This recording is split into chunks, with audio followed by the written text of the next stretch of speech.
So listen, we're gonna ask you some shit that we want to know personally. Okay. So, All right.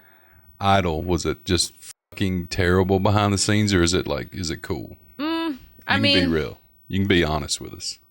It's not terrible. It's definitely not that. I know Bo pretty well. Yeah, he's a good dude. And so, well, from your now, I hadn't talked to him in freaking forever. Mm-hmm. But I remember when he was on, and yeah. It was. It used to be a big deal being from Alabama and being on that show, but really, you're just there's a lot of people from Alabama. On that show. Think about that. Shit. Like, there's so many. So there's you, there's Bo, there's Taylor, Ruben. That's enough. There's always somebody. Yep. I think from Alabama that at least makes 3 or 4 on my season because there was Dexter, CJ. Yeah, they're all from Alabama. Yeah. And That's most crazy. of the people in the top 10 were from the South. Yeah. In general. We got this soul. Yeah, we do. We really do. Yeah, absolutely. It's a common theme. Just saying. Did that get rid of your stage fright? From that point forward, you had no stage fright, right? Oh, yeah. When I remember when I first did Idol and I did the audition, especially the judge one, because you have a couple different rounds you have to get through just to get there. And my hands went numb. And I was like, I'm going to die. And then that was the worst that it ever got. Because then after that, you're just so desensitized because it's just such a routine. And you're so focused on doing your job and trying to win and memorize everything all the time, even when they switch it up on you the day before a live show, that you're just like, shit, and you don't have time to freak out. How was that interview or audition process? So I did The Voice. And I did that too, yeah. And did you go to the one in Atlanta at the Marist Center? So they initially, before American Idol in 2012, I was playing pretty much every night. So Thursday through Saturday, I had gigs at like pizza places and little bars. Oh, I don't know what that's like at all. I was doing like all the other days I was doing open mic and I was also 18 hours in college. Right. Oh, full time. Yeah. Because I hate myself. Yeah. Glutton for punishment. Yeah. I remember I was playing at, do you remember East Side Grill in Montgomery? I don't know if it's still there or not. I was a part of all the other off the wagon bars, but not that one. Okay, well, I used to play outside. They had like a little setup, and I will never forget it. I got a call from a 323 or whatever LA number. I pick it up, and it was this guy scouting for The Voice, and he had seen something online. Yeah. And that's the way that works. I thought they do the cattle call too, just like American Idol. Yeah, they do open auditions, and but they do the online as well. And every year they decline me, and I always post the rejection letter because everyone's always like, "Oh, Jess, you're so great. You should audition for The Voice." I was like, I do like twice a year for people who say that. Right. But yeah, they scouted me. And they set up a private audition. I actually drove to New Orleans. Really? Is that where you went? Okay. So mine was, it was a cool experience, but it was the most absolutely grueling thing I've ever been through. Do you do open call? I went open call. Ooh. I said, fuck it, I'm just going to go. Oof. And so this was like in probably 2012, 2013. So I go to Atlanta. My audition's on a Sunday. So I show up and I'm there and sign in, and they're, they put you in this group, and they, I went, to sing country. And, no way. Yeah. I know you probably can't tell from my accent, but so I'm there and they're like, okay, your audition is Sunday at 5:00. I'm like, oh my God, let's say at the fucking tail end. These people's ears are just exhausted. You're like the last guy. And so I'm standing. So I'm in. I go through the process, and I had to be there at 7 a.m. And I'm there, and I finally make it to the first audition, and I just sang a cappella. I didn't even take a guitar, and made it through, and then. The song I done was I don't know why I picked this song, but it was I did Neon Moon by Brooks and Dunn, and made it through the second one, and then I'm there literally. So I go back and I do my last, or I don't know if it was the last one for me anyway. But there's multiple. What you don't see, there's multiple auditions before you get to go and sing for like Blake and those guys. Right. So you have to go through this whole thing and make it through all that, and then you get to do that final.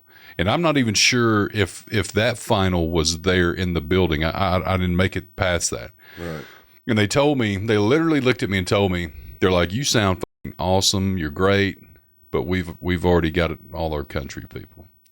If you were here on a Saturday, about that show is you see people worse than you get thrown out, and they pick you, and you're like, something about my personality has got me here. You know, it's like constantly. You never know what, because I know really talented people. Did they try to push? Did they try to push you to like have some sob story?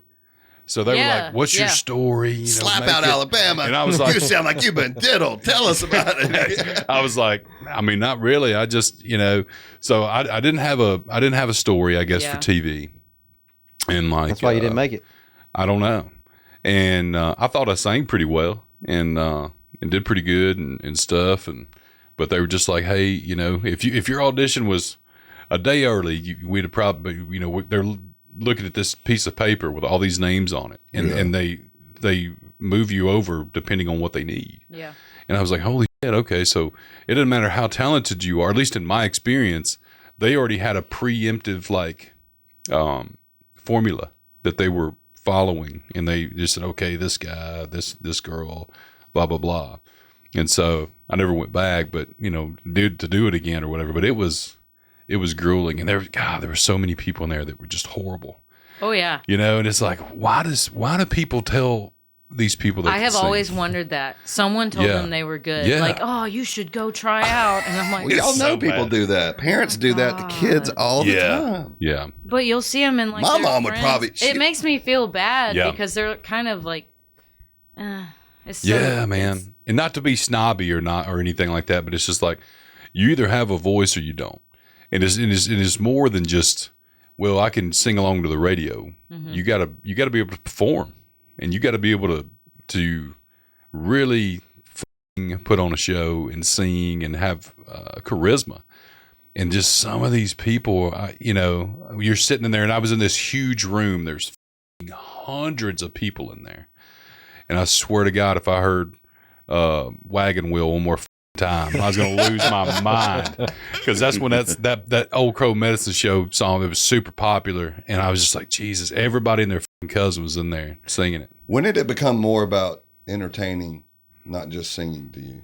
Like, when did you start thinking, "Oh, I've got to do more than just be a good singer. I've got to walk the stage, put on a show"? Eye contact. That was probably more of idle time of my life. Yeah. Just because up until then, I feel like I was so focused on working on my craft, and I was so used to just kind of playing for either 10 people or just a bartender sometimes. Mm-hmm. You don't really have to entertain them.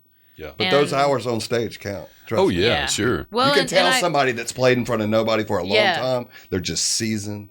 Yeah. They're not nervous. And like I feel like because I had that whole, I guess, phase of my life, that I have this whole database of music in my head, and it has significantly helped me with my own writing and everything. Well, sure. And know where to go from certain chords and stuff. But because I had the Idol experience, that I think is what really helped me to connect more with people and feelings. And that's the entertainment part of it. How was the judges in person? Were they cool? Yeah, so I like Keith. Yeah. And I always tell people Keith was, like, I grew up listening to Keith Urban. Sure. He's super friendly, super bubbly, happy guy, really cares about his fans. When we had commercial breaks, he was taking pictures with people, everything. That's good. And I was like, I really like that. Like, when I grow up, I want to be like Keith. Sure. It's one thing to be like that when the cameras are on. Yeah, but he's very nice. He's like, "Oh, hey, everybody," and whatever. That was amazing. You sounded, hold on. If I close my eyes, that sounded just like it. Yeah, I did. Keith Urban's a leprechaun, everybody. I think it was a little too British versus Australian. All her voices sound like that. Everybody sounds like that to me. Yeah. But I think my favorite was Harry Connick Jr. because to me, he really helped me with constructive criticism. Right. So when he had stuff to say, like I have this classical background because I played violin for years and years. So when he would say things about music theory Right. and how I like fix something or his suggestions, whatever, I resonated more with that because he was actually helping make me better. Sure. So he was kind of like a, Coach. it might sound weird, but he was more of like the father figure for like everybody learning on the show. That's cool, though. People could say, oh, he's really tough, but it's more of a tough love type thing. Right. But then as far as Jennifer, like honestly, she wasn't really nice to me. She's beautiful. She's a little bit of a diva, I think, isn't she? She's beautiful. Shit But don't the stink. moment there was a commercial break, her security was like, and she walked off the stage and she was out probably getting like touch-ups and stuff, which I get it. It's different for women Right. too. Right. But also, if you were a woman in that industry and you had that level of success, and like people, it is very different for women. Yeah. People use you. Oh, People of lie course. to you. Yeah. They just want a piece of you, no matter Yeah. what it is. Yeah. A lot of people don't know people like that. So, like, do you blame her, really? Because No. I'd probably be kind of a bitch, too. Well, when you're on that kind of global stardom, your guard has to be up so much. And if she had if J-Lo was sitting up there with a booger hanging out her nose, it'd be in every fucking magazine. I'd be in every. Yeah, everyone's watching You know, you. everyone's watching her through my. And not to say that Harry Connick isn't just a very accomplished, but it's just different. It is. What the hell happened with the crazy lady on American Idol? So I seen a video. You knew we were going to ask that one. Yeah. If you keep correcting Saw a my video. English, I seen the video. I saw a video. What? And, What in the South Park? Yeah. So, tell me what the hell that was about. Like that lady obviously was a nut job. So, y'all only saw a fraction of how fun she was. Really? Yeah. They chopped it up and Well, They probably had to cut some of it out. well, they got. I think they got a little more footage of her, but also they got the footage when she finally snapped.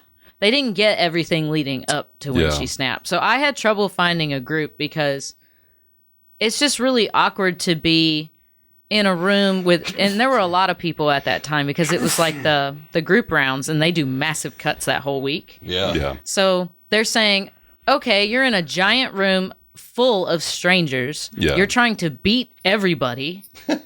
Okay, now be friends with 3 or 4 of them. No less than 3, no more than 4, or you go home. And I was like, well, Yeah. because I'm an introvert. People kind of freak me out a little bit. Right. So I was like, all these other people are like, oh my gosh, you want to be in a group? Oh my God, you're so cute. Oh my gosh, I love your voice. And I was like, hey. and they're putting it on because they told them to. Well, I like to meet people organically and have Yeah. like a real Yeah, that connection forced and like conversation. actually be friends with them. And I'm just a little more chill, I guess. Yeah. But all these other people, it was just really hard for me to find a group because I'm not like, I'm just kind of like, hey, you want to be in a group? So my first group, one of the kids, he kept singing in unison with me and we had to swap harmonies because everyone sings and then they edit it so everyone has a chance singing lead and then they see how you take the harmonies. And he just kept falling in sync with whatever I was singing. I was like, no. Yeah. Like, don't learn it the wrong way because then you got to unlearn that to relearn something the right way. Just learn it the right way the first time. But I don't think he could hear it. And so I was Yeah. a little frustrated because also I slept 45 minutes that entire week. Yeah. So I was very tired. Everyone was tired. There were people sleeping in the hallways. Like, we were exhausted. They run you down. Isn't your Yeah. voice the first thing to go when you're tired? Yes, and that's what happened to the other guy in my group. And he forfeited the show, and it was edited to make it look like I told him to quit. And so some people were like, you're a bitch. And I was like, well, They're like, damn. It's a TV show. well, and yeah. also at In the the end end. of the day, there really is just one person who wins. yeah. And he's a nice guy, and I think we're still friends online. I mean, I haven't really talked to him, but he's a nice dude. But then I went to find another group, and I remember I went to Dexter. Do you remember Dexter on my season? And I said, because he had him, Casey Thrasher, also from Bama, and I think it was CJ. It was all the 3 Bama boys, and they sang the Backstreet Boys. And I had asked, like, can I be in y'all's group? Because it's all the Alabama people. Yeah. And Dexter goes, I you not. This guy literally goes, I have to go to the bathroom, and walks away. I was like, On TV? oh, it's filmed, yeah. I saw it. Really? I was like, you butthole. Yeah. What the Yeah. So I was like, I will be damned if I get cut and sent home because of this Yeah. But there was the group of the You've already made it, though, at that point. Like, you're so successful. Oh my gosh. But then there was that group of the 3 girls, and they were so sweet, super gracious. I was frustrated. I think I probably started crying because I'm also delirious and so tired. Yeah. And I didn't want to go home. I was like, I really don't want to go home because of this. This is so stupid. If I fail, I want it to be because I really messed up and I suck. Yeah. So Nika, one of the girls, was like, you can be in our group. And I was like, are you serious? And I swear, like, that gave me hope in humankind again. Like, they were just so nice. And the little girl, Stephanie, was sweet. And Kara was the other girl. And man, they could sing. Right. They were so good. So we were practicing in the wee hours of the morning, delirious and exhausted. And the mom, Stephanie's mom, because Stephanie, I think, was only like 15 or 16. Mom keeps coming out. And she's like, first of all, the group is called Sparkles. Do I look like a sparkle? But I was like, okay, we'll go with it. You know, Right. It's a show. Being a team player. And she goes, well, all the girls are wearing sparkly things, so I'll be right back. I'm going to get a pair of Stephanie shorts. She comes down with a pair 16-year-old girl shorts. Yeah. They're like this big. Right. And she goes, here, try these on. And I was like, my ass is not going to fit in those. And I remember I went in the bathroom and I pulled them up a little bit and I heard a pop. And I was like, oh, nope, that's not that's not working. Not going to be a part of this. So I gave them back. I said, look, I'm going to break those if I put them on. Like, for real. So I wasn't lying. They popped. Something popped off. And I felt kind of bad about it. But then this bitch goes up and gets vitamins for everybody. And comes down, is handing everybody like B vitamin. I don't know. It might have been crack. I really don't know. Vitamins? She's handing everyone vitamins. And the Idol people come down and they try to wrangle her. They're like, excuse me, ma'am, you know, your daughter's working with her group. You can't be passing out Percocets to the people. You have to be, well, the adults, the parents and guardians are supposed to all be in this like holding area while the kids are doing all their stuff She's with their helicopter group. parenting. She's total helicopter parent. And I was like, oh my God. And she kept badgering me to practice the dance moves. Also, do I look like a dancer? The dance moves. I don't really dance. I can do the Macarena. Yeah. I can do the cha-cha slide.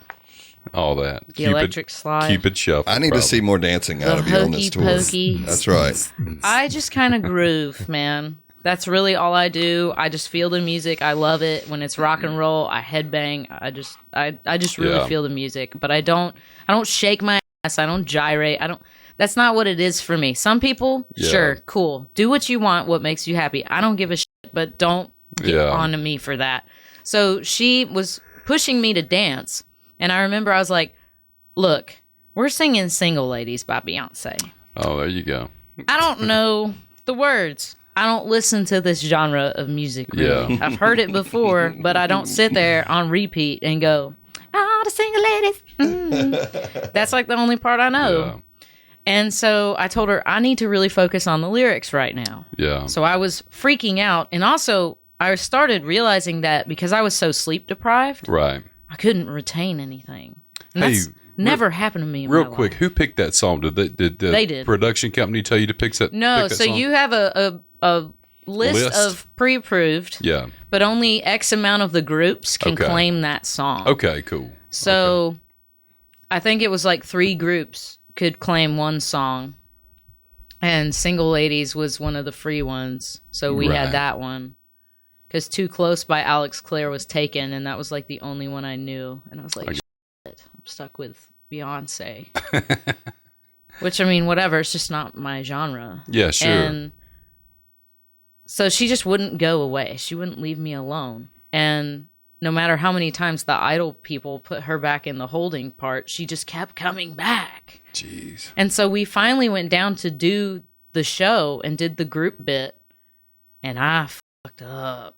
Really? And I remember, like, I said a prayer when I walked out on stage, and I was like, oh, fuck it. That was your prayer? Does the production know you're about to make a scene and got cameras around? No, I didn't make the scene. She didn't make a scene. I didn't do it. So we go out there and we sing, Dustin. and I remember I was like, oh my God, it's gone. Like, none of the lyrics came to my brain. And, like, I'm not really a stupid person. I read a lot of books. I have a very great long-term memory. But this, gone. Yeah. And I froze. I was like, oh, shit.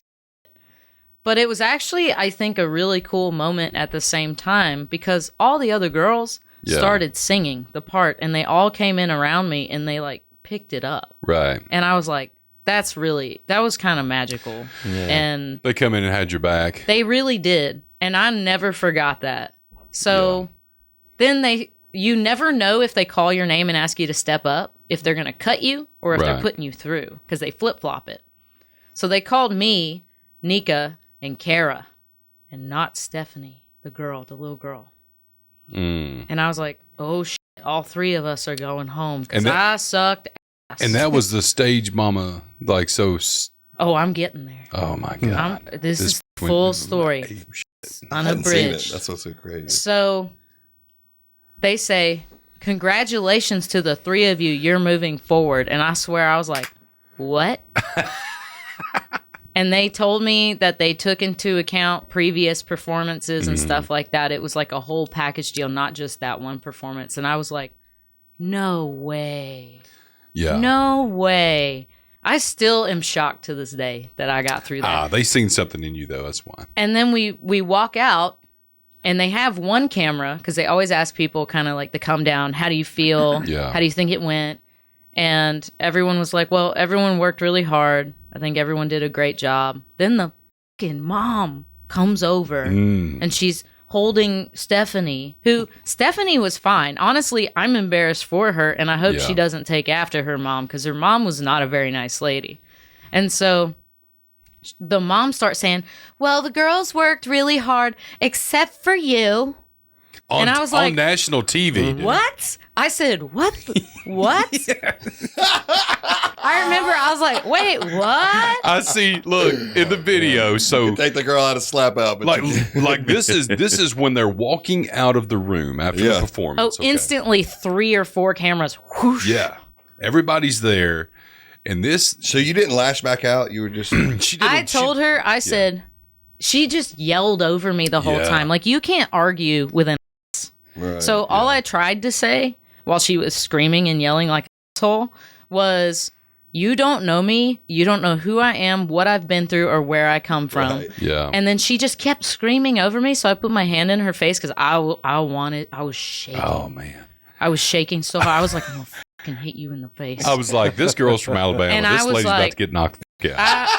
I thought, I wanted to, trust me, but I also thought, she's not worth it at all. But could you imagine if you would have knocked her out, though? That video would have got 1,000 million views. It would have been so awesome. That show would have taken off. And be like, well, play stupid games, win stupid prizes. That's it. But no, I put my hand in her face. I said, I'm done talking to you. And I walked away. You handled it well. Like you were, but she showed, like, the camera showed her just being an absolute fucking basket case. She was... And Jessica just puts her. She goes, "I'm done talking with you," and like, and walked off, and made her even look. It made that woman look even that more stupid. So I have no further comments. Well, and they tried to reach out to her afterward, to get comments or ask her a question. I don't know, but she wouldn't respond. They wanted that drama for the show. She wouldn't reply. Wow. They said she just ignored them. Well, if she was here right now, what would you say to her? I would say, what's it like? Stephanie and Gina. Yeah, come on out, Stephanie. Welcome to Dr. Gina, I don't know if that's her fucking name or not, but it sounded good. I don't remember her mom's name. Karen, come on down. I would just be like, what's it like to be such a bitch? Could you imagine we just geared the whole episode towards that and we brought her out? Did you see her face for just one split second? I don't know.